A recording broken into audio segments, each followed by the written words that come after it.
When you need mealtime inspiration, it's worth shopping Kroger for thousands of appetizing ingredients that inspire countless mouth-watering meals. And no matter what tasty choice you make, you'll enjoy our everyday low prices. Plus, extra ways to save, like digital coupons worth over $600 each week and up to $1 off per gallon at the pump with points. So you can get big flavors and big savings. Kroger, fresh for everyone. Fuel restrictions apply. Hey Atlanta, Apple is open for small business. That's right. We're here to make starting and running your business simpler. With privacy and security built in on all devices, it's easy for you to protect your customers' data. And if you need hardware or software support, you'll get advice from business experts at no cost whatsoever. So you can focus more on the soup du jour and less on, the other stuff. At Apple, we're open for your small business. Go to apple.com/small business or visit an Apple store to learn more. I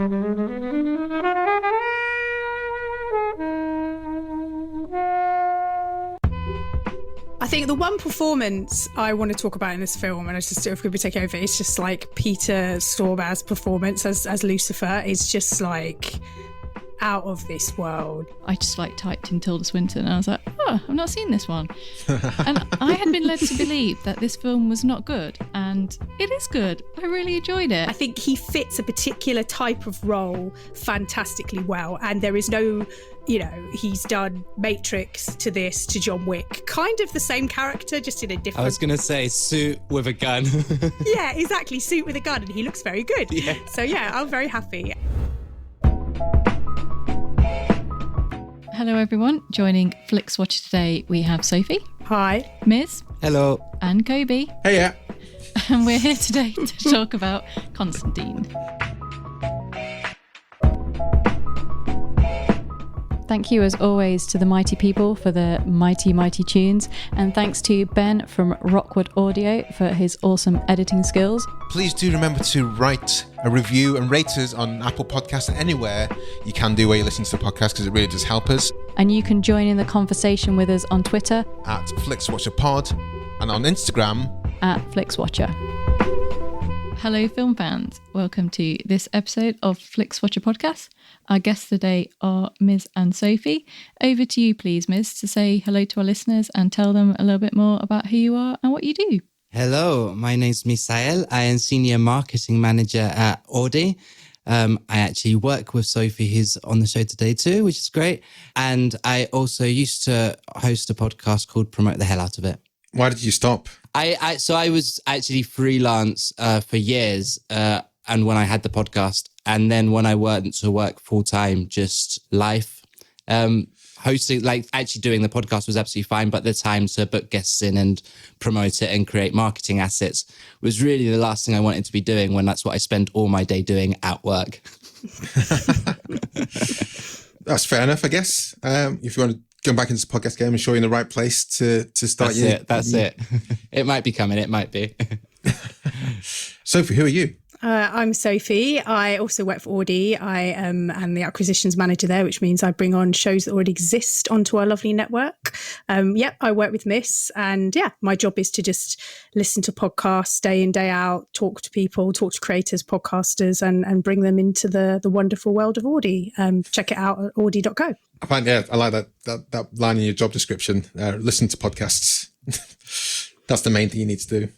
Yeah, it's quite hard to do because there's a lot of them. Obviously, there's a lot of them. B, they're a lot longer than any songs, and also you could listen. You could listen to songs and work and type and write emails, right? You can listen to music, but you can't really listen to a podcast and email, because you have to have that level of kind of engaged listening. So it's I say I listen to podcasts all day. I listen to one in the morning, one in the evening, and then go to sleep. That's usually what I do. So a breakfast podcast and a bedtime podcast, and then a lunch one. Exactly. Where are you on the length of podcasts? I know Helen's quite happy. You're a bit more 30 minutes an hour, aren't you, Helen? Whereas I can go, as long as the podcast is interesting, I'll happily listen to it for as long as it needs to be. apart from Joe Rogan, where like 4 hours seems a bit long. That's a bit excessive. Yeah, I'm with Helen. I sit in that kind of 45-minute gold zone, unless because I'll just binge it. If I love it, it's an incredible documentary. It doesn't matter really. Just make it 45 minutes so I can at least go and have a pee or something and then come back or whatever. So yeah, I am. I've always been of that kind of 45-minute to an hour max golden zone, as I call it. Fair enough. No, that's fine. I was going to talk about Seinfeld for some reason. I don't know why. I could talk about Seinfeld all day. I love Seinfeld. Yeah, I was going to Kramer. say. Do you want to talk about Kramer? I've changed my film. No, I'm joking. There's an episode where like George becomes like an editor for a book publishing house, and he's like really chuffed with his job, and it's like all I have to do is read books all day. I can't believe this is my job, and that's what when you said about I listen to podcasts, that you made me think you're like a George Costanza. A London-based George Costanza.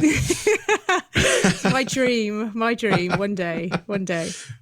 Well, you brought us Constantine. I did indeed. So can you tell us, first of all, why you chose it? And then we'll give you the dreaded 60 seconds to give us the synopsis. I chose this film quite simply because I love it. And it is like a kind of 2005 part kind of sci-fi graphic novel, whatever remake of something of the novel, interpretation of the novel. And I love Keanu Reeves. I love the themes that it's around. I love those kind of themes in films anyway, kind of theology, angels, demons, kind of things like that. So yeah, I just wanted to bring it to the plate and have a chat about how amazing I think it is, really. Fair enough. And your timer starts now. Okay, so Constantine is about a supernatural exorcist, kind of demonology guy called John Constantine. He's obviously also a psychic as well because he has the ability to see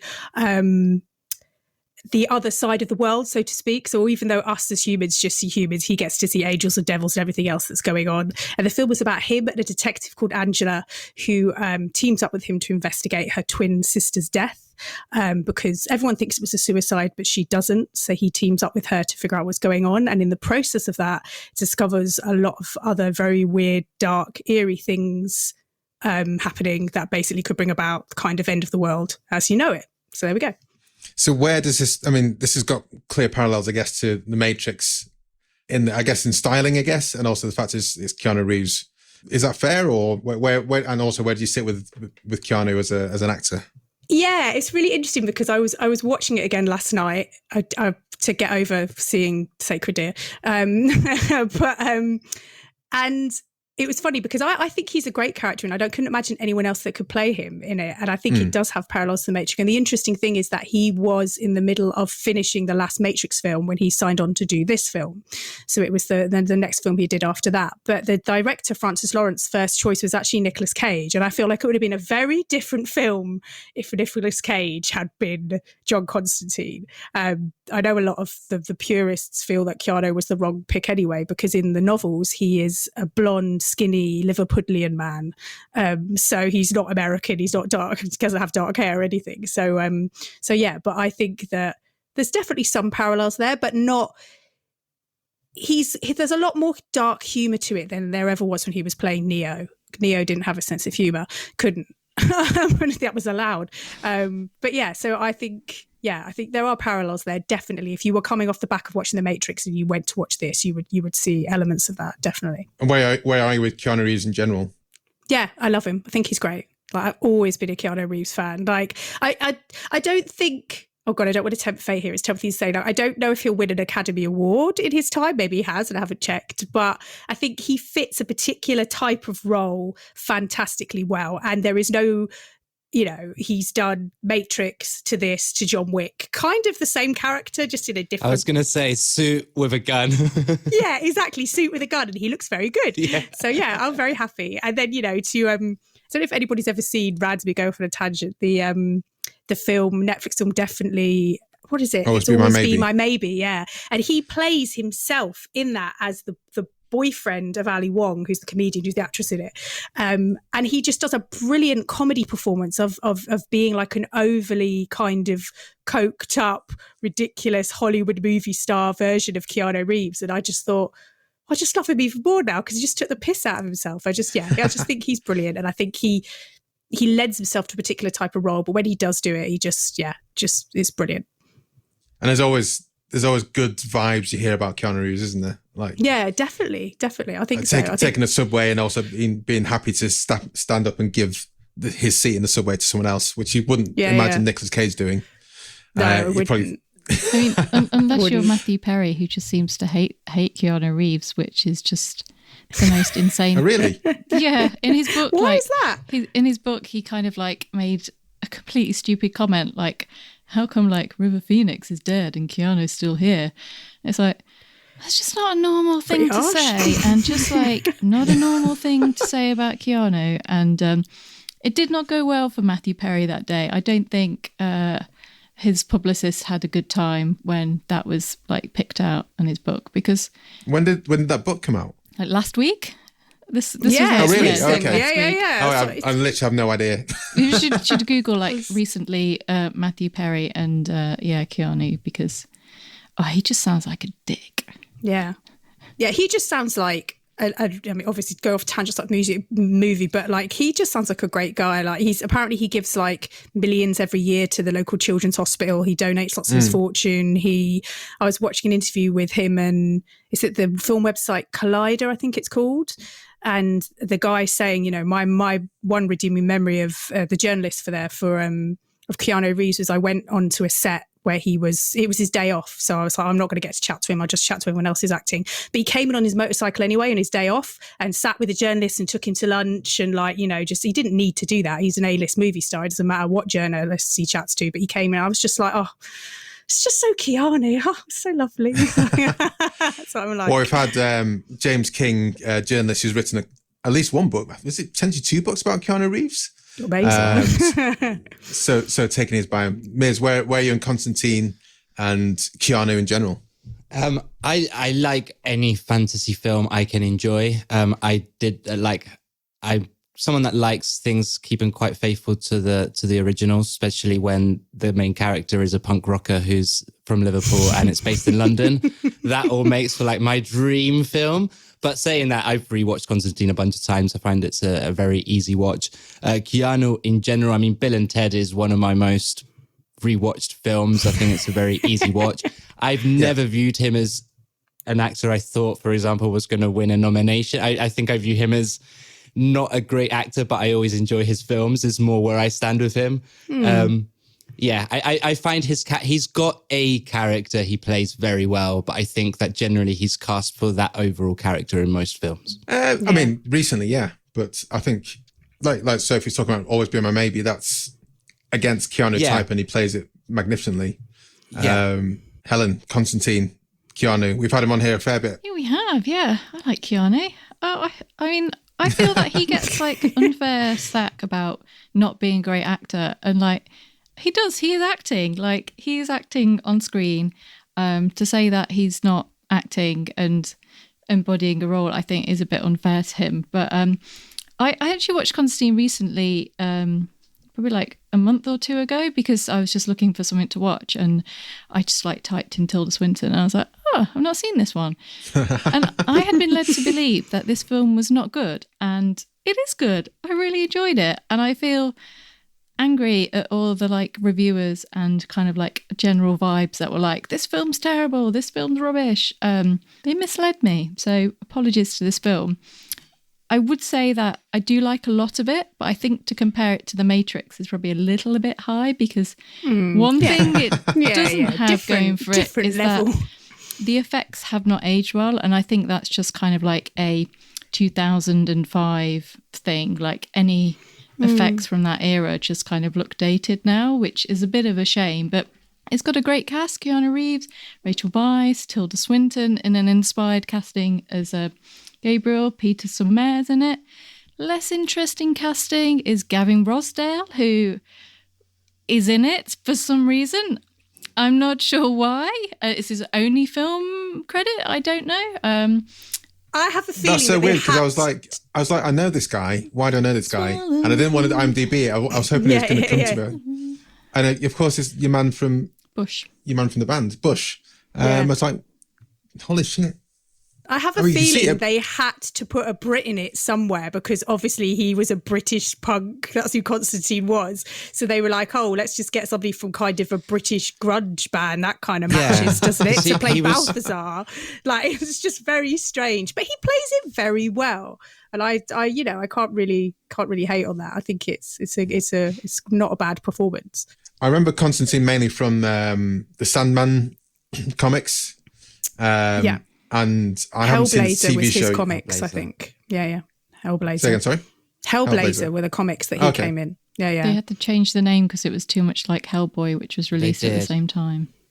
That's how it became Hellraiser as well, yeah. And then I know, I haven't seen the TV series Sandman, but I know there's Constantine in it. I think it's played by a woman, Joan Constantine. Yeah. Yes. Is that right? Yeah. There is. Yeah.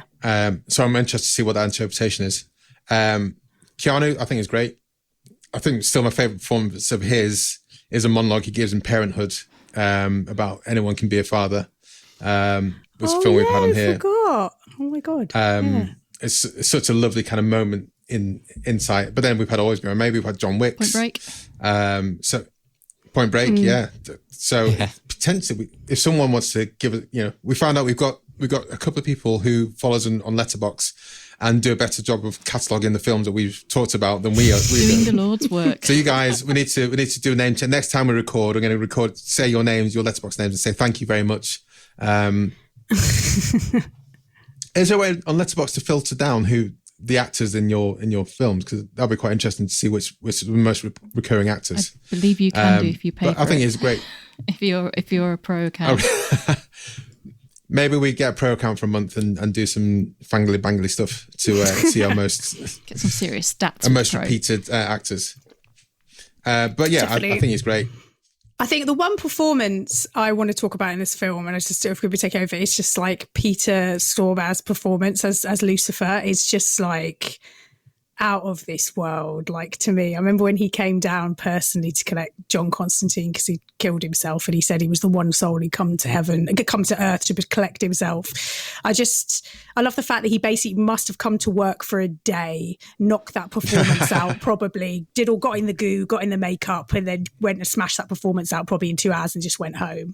And I just think like, he's just such a strange but amazing actor. Like, I always remember the first time I saw him was in another film that I weirdly enough kind of like, but definitely Fargo. But actually before that was, and it's like a golden raspberry like hitter, and it is 8mm with Nicolas Cage. Do you remember that film where he plays like the weird snuff porn director who gets like kidnaps the girls or whatever? And I just remember being like, who's this creepy dude? And his face has always just stayed with me as maybe some form of nightmare. I don't know, but he's just brilliant. Yeah, and Fargo, like he's just an incredible like. And American Gods, he was just in American Gods and really he good was in that again. as well. He's playing in that kind of like theology kind of fantasy angels and demons world, which I love. Like the film that I would have done if it was on Netflix, and it's one of my favorites, is a film called The Prophecy with Christopher Walken. If you've seen We've had The Prophecy. Oh really? It is. I'm afraid already gone. Yes,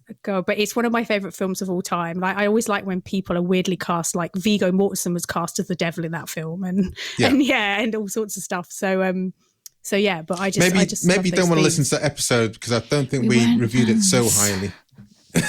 Yeah, I get why it probably isn't like Christopher Walken's finest hour, but for what it is and the cast it has, so I'll be celebrating another film soon. But yeah, I just loved it. And Djimon Hounsou, who plays Papa Midnite in Constantine, what a casting! Like almost a spot on casting, I believe, because he's so no one's mentioned Shia LaBeouf yet. Yeah, we don't. Yeah, controversial maybe now. Yeah, that's why. Really. It was. I mean, we had Shia LaBeouf in the film recently, and we were like, Falcon. He's actually not a knobhead. And then like 2 weeks later after we recorded, it's like, oh, he's a real knobhead. Turns out he was. Yeah. I mean, he dies in it, doesn't he? He dies quite grisly in a kind of grisly way. So yeah, he dies by. Obviously, he tries to help exorcise the demon from Rachel Weisz and ends up getting his back broken or whatever that way. Yeah. But what's really interesting about this film, I didn't know, and I literally didn't know until I researched yesterday, was this was one of the first ever comic book films to have an end credit scene. because they didn't do that until Iron Man in 2008. But in 2005 is when this came out. And I didn't even know there was an end credit scene at Constantine. So the end credit scene is him, Shia LaBeouf obviously has been made into an angel for sacrificing himself to help. So that's the scene, is Constantine goes to the grave and he's watching over it as an angel. But yeah, I didn't know that. I was like, that's really interesting that that's one of the first kind of end credit scenes that they'd done for anything that was comic book, graphic novel related. And now it's like, I went to see Black Panther. And spoilers, there's no final credit sting in Black Panther. So after the mid-credit one, just go home. Oh, okay, all right. Yeah. So there's, but yeah, what I was going to say, just to echo what Helen said, that the reviews of Constantine weren't that great, or at least it wasn't saying, hey, go to the cinema and see this right now. And after the Matrix's films, I was kind of like, you know what? It looks a bit like the Matrix, and everyone says it's not that great. I think I'm kind of fine here. And whilst I think it's kind of hammy, I think it's a lot of fun to be had from it. So it's definitely. I think it was kind of a break from the Matrix in the sense that it took it back to that kind of 90-minute, kind of almost late 90s action fantasy feel a little bit. Like there's films like that, you know, I also love, like Demolition Man, those kind of like 90s films. Also a film we've had on here. Yeah, I feel like it was really like paced like that. And what's really interesting is that the director, Francis Lawrence, this was his first feature film. Hadn't done a feature film before. So he was a director. Had he done shorts though? He's done 60 music videos. Yeah, so he did Cry Me a River. He's done music videos. OK Goes, Get Over It. Bad Romance for Lady Gaga. He did Independent Woman for Destiny's Child. He did Incubus, Green Day, Janet Jackson, everything. So was it OK Go one with the treadmills? Yeah, that one. Yes, yeah, exactly. Okay. So it's really interesting to see this was his first kind of feature film, but he apparently he focused so much on getting the kind of dialogue and story right, because he knew that the stylizing of it just came naturally to him because he was so used to doing music videos, and so I thought that was really interesting. And like the set designer was the same girl who did all of Training Day, so did all the LA locations there because it was all shot in LA. The cinematographer was the same person who did Interview with the Vampire. So all these films that I just loved, that I was like, oh, that's a weird coincidence. I fed into it. Yeah, it's really interesting. And he said, the director said, the only film he watched, because everybody was nudging him to watch, you know, comic book remakes or adaptations. He said the only film he watched before he went in to make Constantine was he watched Blade Runner, the original again, because he wanted that kind of dark LA brooding night stylization that could have been pulled out of it. So yeah, okay. Just a fountain of knowledge about this film. I love it when our guests are more prepared than we are. So I was just like, I watched it. What's this, right? Yeah. But there is a Constantine 2 coming 17 years later. Yeah. They realised when they went to Comic-Con. Yep, signed up to do it. Yep, through and through. Okay. And Francis Lawrence, again, the original director, and the screenplay writer who did lots of like the Hunger Games and stuff as well. So lots of other stuff. So did like iRobot, I Am Legend, did lots of stuff with Will Smith in that weird kind of era. So yeah. The director did the Hunger Games ones afterwards, didn't he? Yes, yeah, he did. I think it was the first one. Which Hunger Games did he do? The Definitely Catching Fire, and he did like 3 out of 4, I think. Not the first. Maybe not the first, but not the first. The first one was the best one, wasn't it? Yeah. I mean, I think that's probably more kind of how they took it, but yeah, I don't think I watched it to the end. No, I'd read the books and got really demotivated after film 2. I was a bit like, I'm done with this now. Still more films. Yeah. But well, I mean, I was going to say he did the director also did I Am Legend, which was good. Yeah, that's what Sophie said. The Will Smith. It's got mixed reviews, that I Am Legend. I can see why. Yeah, I can see why. Yeah, definitely. Yeah, that's probably why people don't. Something about like adapting the source material, but not quite adapting it maybe in a way that certain people expected. Seems to be a bit of a theme. But then there was multiple endings for that as well, wasn't there? That confused the whole matter because not everyone had watched the same end. What for? Oh, right, really? I Am Legend. For I Am Legend, I believe so. I didn't know that. Oh my god. Yeah, there's a different scene for that end. Well, we're not going to spoil the film in case someone hasn't watched the ending yet. But, well, it's been a while. Well, let's get back hope.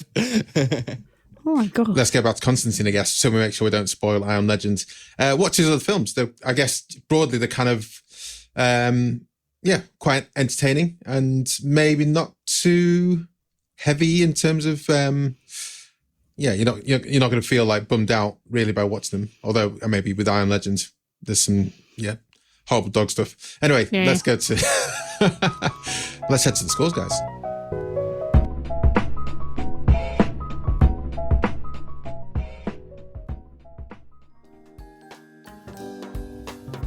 I'm Helen O'Hara, film journalist, author, and host of Women vs. Hollywood, a new podcast from the Stripped Media family.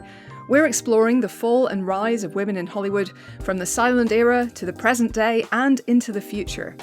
Each episode, I'm joined by 3 or more special guests to discuss the challenges that women face in the film industry and look at what we can do to change the picture.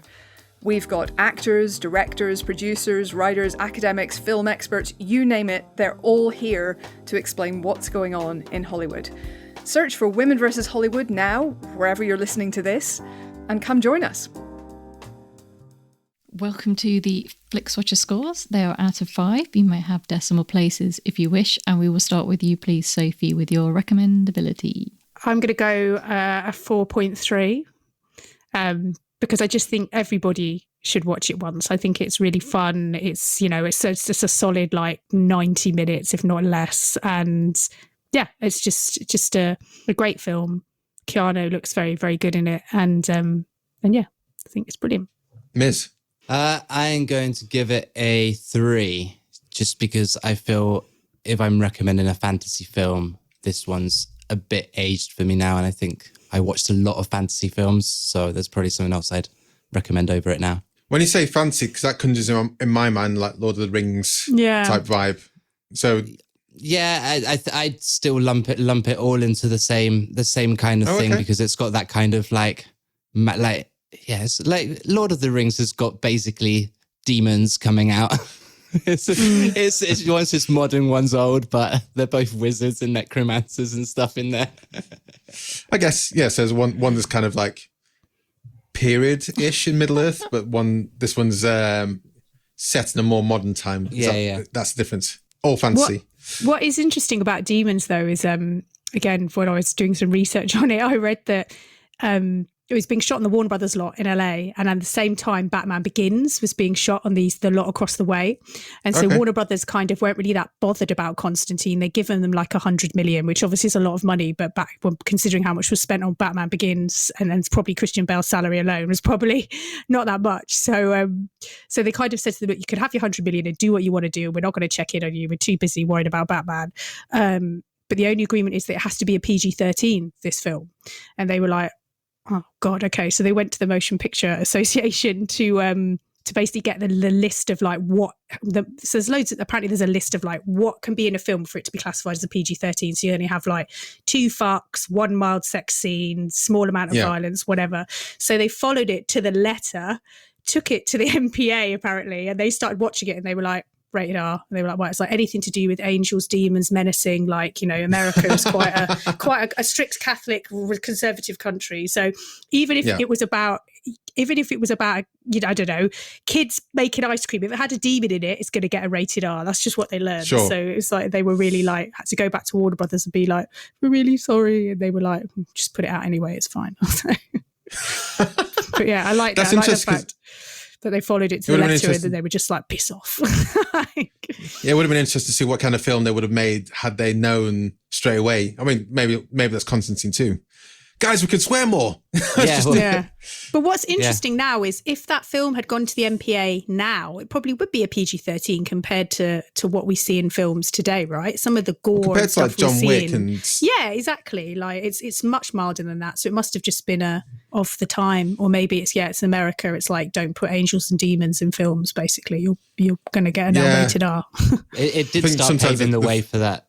Sorry, that Vertigo comics, the darker, more gritty, like violent, Sin City and stuff like that. That's really it was a first step, but I would have loved to see a proper R-rated written version of that. Would have been great too. Yeah, well, that's what they said they were gutted about, because they said that, if they knew it was going to be rated R, they would have made a rated R making movie. It would have been a lot more graphic. It would have been a lot more, there'd been a lot more in it. But so they basically presented a PG-13 movie rated as R, apparently. So Helen, recommendability. Yeah, I feel that it was a bit unfairly slated.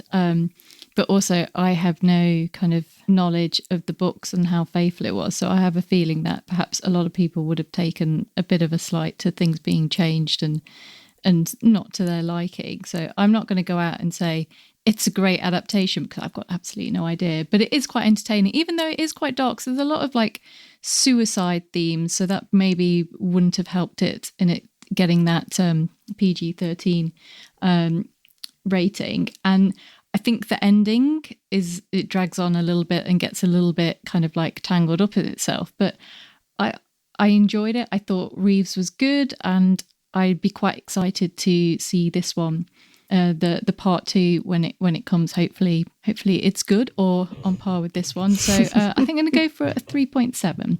Yeah, I'm going to give it a 3. I'll give it a 4 because I was blindsided by the reviews and just literally obviously never got around to it, even though I like Keanu. So this was probably the biggest blind spot in his oeuvre. We definitely want, I guess we definitely want to have Speed, the first one in there, and the first John Wick we haven't got on here. But apart from that, I'm not sure what else we need to fill in Bram there. Stoker's Dracula. Oh dear. What? Repeat viewing score. Repeat viewing score. I could watch it anytime, anywhere. Like if it's on randomly on the TV, I'll be like, right, that's what I'm watching the rest of tonight. So I would easily say like a 4.5 for me. Easy. Do you know how many times you watched it? Was it, and did you have it on DVD? Was it one of those films you had on DVD? Yes, I have got it on DVD. Yeah. I have, of course. Yeah. So I've probably seen it like, I don't know, about 6 times now, I reckon, easily. Yeah, okay. I just really liked it. Miz? Yeah, I'd give it a 4.5 too. I mean, I've watched it more than Sophie by the sounds of it. Because, I put fantasy films on to fall asleep to, or just like to zone out to. So I think I've watched it 10, 20 times minimum. Helen? Yeah, so I've only seen this fairly recently, like a couple of months ago. So I didn't rewatch for this because it was still quite fresh, and it's like a good 2 hours. So it's not an easy one for me to go back to. So I'll go down the middle, 2.5. I think I probably want to watch any new adventures before I come back to this one. Yeah, this is my first time watching it. Like I said, we just maybe listening to reviewers too much. So yeah, I will watch it again. I'm not sure how often. Maybe rewatch before the next film comes out. And I'm sure I'll have a bit of a Keanu Reeves a-thon one weekend, and this will certainly be part of that. We haven't had any Bill and Ted would be great to have in Flixwatcher in the canon. Yeah. Hopefully that will come to Flixwatcher at some point and someone chooses it. I thought there must be a glaring Keanu Reeves film that we haven't seen. There's 3 of those films. Slateman, Much Ado About Nothing, that's not been on either. I mean, oh God, he was in that as well, and The Devil's Advocate as well. People forget about that, where he was like, with Al Pacino. That's a good film. So yeah, small screen score, Sophie.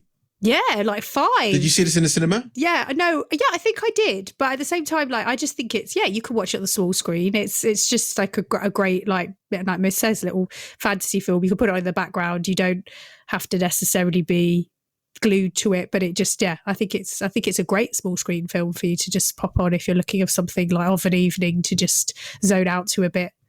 That's great. Miz? I'm torn on this one. I don't like watching fantasy films on a small screen because that's kind of the point. But saying that, the special effects on this are a bit dated, so I'm not sure that it's necessarily improved by watching on a massive screen either right now. Yeah. So I'm going to go right in the middle, 2.5. Yeah, because this is a weird one where they had the capacity. Special effects were expensive, so they kind of like, if they did a little bit of effort into it, then nowadays it looks really bad.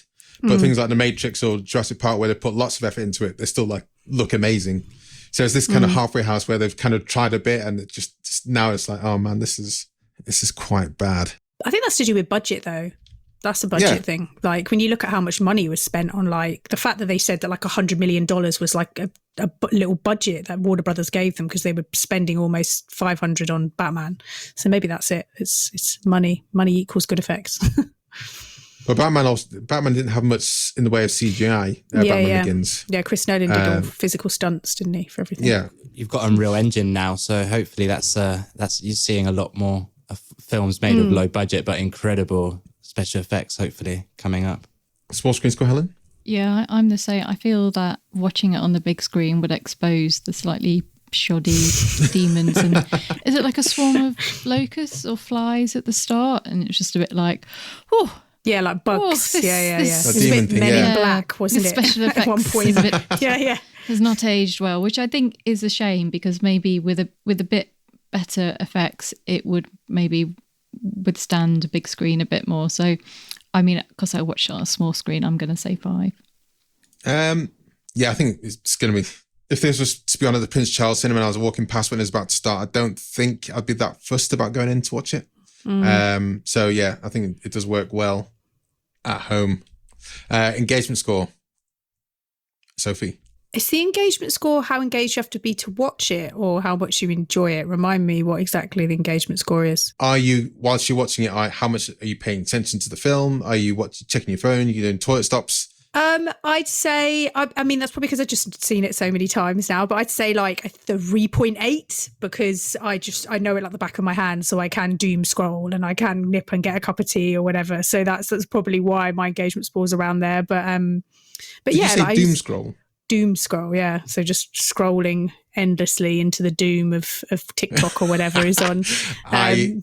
Doom scroll. I'm a marketing guy and I've never heard that before. Have you never heard that? It's doom scroll. No. Yeah, that's what it is. Just endlessly scrolling into the abyss. But yeah, so yeah, I'd say 3.8 for me. Miz? I am putting this film on purely to fall asleep to. And I mean that in a nice way. It's like a comforting, but yeah, I'm not gonna be warm hug of a film. Yeah, it's just like Keanu Reeves demons are gonna send me to sleep. Yeah. I'm happy. Yeah. So no, I'm gonna go lower with this. I don't want to be unfair to it, but yeah, 2.5 again. Like, I'm not watching to pay attention to it. I'm watching just for the sake of having some fantasy on screen. Just gotta have that fancy on screen. Out of interest, what point do you kind of like normally fall asleep in? What's the bit where you? It depends how tired or how many glasses of wine I've had before putting it on. We literally watched it again last night, and I watched about half of it and then finished it this morning. But I mean, if I'm very tired, I will literally watch 10 minutes and pass out. I think it takes a certain film, like knowledge of a film, that you're quite happy to fall asleep through it.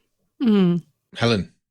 I mean, I wouldn't pick this for a falling asleep film. I've got my own favourites, but this one wouldn't be one. I watched this just because the way I was watching it in a couple of sittings, so I can't give it 100% engagement because it didn't do that. So about 3.5. I think the ending was kind of like a little bit like, oh, there's just too much going on here. They could have trimmed it down a little bit. So yeah, 3.5. Yeah, let's go for 3.5 as well. I think it's like I say, it's my only watch, so I didn't really know where it was going. And I don't know why, but just in the back of my mind, I had the Constantine Sandman thing kind of looping around in my head and thinking I should watch that when I carve out 10 hours of my life. I need to fully focus on that 10 hours, I think, of Sandman as well. But yeah, I had no idea where it was going. It's fun. 3.5. That gives us an overall score of 3.74375. Decent. It's the repeat viewing score. Kind of let it down. You can go onto our website, flixwatcher.tv/scoreboard when this is out, and check out how this fared against the other Keanu Reeves films: John Wick 2, John Wick 3, Parenthood, Almost Be My Maybe, Point Break, and there will be surely more to come in the future. But yeah, 3.75 is decent. We got one response on Twitter. So if you don't follow us on Twitter already, guys, we are at FlixWatcherPod. And do follow us, because before we record, we put a shout out asking for you guys to give your opinions on the film. And look out for a tweet like this saying, we're reviewing Constantine with Pouchtron and Ms. Trujillo. Did I say it right this time? You did. From Auddy shows. Have you seen it? Tells your thoughts and your score out of 5 stars. We had one response from a repeat responder. Sophie, do you want to give us that Liam H. Dempsey, who's at Liam H. Dempsey, has said, every shot is beautiful and Reeves gives a decent performance, but to call this a faithful adaptation of the comics would be a misnomer and a half. The casting of Shia as Chaz is utter insanity, but at least it keeps a darker tone. Plus, John's smoking, unlike the TV network adaptation, 3 stars. Yeah, I'd agree with that. I think, yeah, Shia was a strange casting at the time, but yeah, I would agree with that 100%. Fair play. Can you tell everyone where we can find you guys online, and we'll say goodbye to everyone who's listening. Yeah, so you can find me on Twitter. My handle is @Pouchatron, Pouchatron. And I work for Auddy shows. So if you're making podcasts or have a podcast already, check us out, auddy.co. Come and say hi. And yeah, I'm at Ms_Trujillo. I'll spell it out for you this time. TRUJILLO. Just following suit. And yeah, check us out at Auddy as well. Check out my old podcast. Promote the hell out of it on Twitter. I think that's it. Well, guys, thank you so much for joining us. It's been a pleasure to talk about Constantine, and we'll see you guys soon. Thanks for coming on. Thank you. Bye. Bye. Enjoyed this episode of Flixwatcher podcast? Why not leave us a 5-star review on iTunes? You can also follow us at FlixWatcherPod on Twitter, and we're at Flixwatcher on Instagram. Thanks as always to the mighty people for their mighty tunes, and Ben from Rockwood Audio for his awesome editing skills. If you're looking to get your podcast edited as sweet as this, get in touch with Ben, and that's Rockwood, ROKK Wood Audio. Tell them Flixwatcher sent you.